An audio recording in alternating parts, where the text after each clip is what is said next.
Okay mga idol, para sa mga gustong gayahin yung attack ko dito sa Lunar New Year Challenge ng Clash of Clans. Ayan. So dito sa left side nilapag ko yung tatlong super balloon, and then syempre nilapag ko na rin dyan yung flame flinger after mawasak yung mortar. And then sa top nilapag ko lahat ng bat spell, yung 7. Ayan. And then nilapag ko dyan yung rage spell sa may bandang gitna. Ayan. And then pinabayaan ko na habang bumabakbak yung flame flinger natin sa left side. And then dito sa right side guys, naglapag tayo ng ice golem.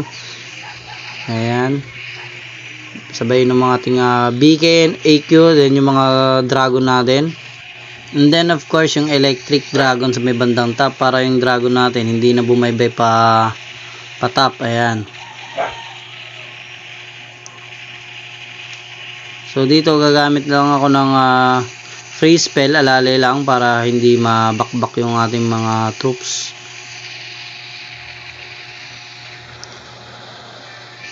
Ayan, so lumabas na yung laman ng CC, yung super drag. Unang free spell ginamit ko na dyan para medyo masakit kasi yan, baka maubos yung ating dragon. And then yung ating Royal Champ, ayan, nilapag ko na rin yung Royal Champ. And then yung Valkyrie, hindi ko alam kung tama kung nailapag kasi lumabas na dun yung mga traps.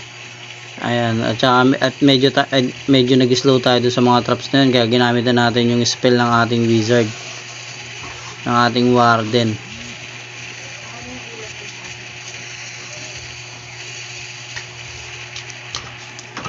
So as we can see, marami pa tayong dragon. Ayan, ginamit ko na rin pala yung second free spell natin. Gagamitin ko dito yung isang spell sa ating Inferno. Ayan.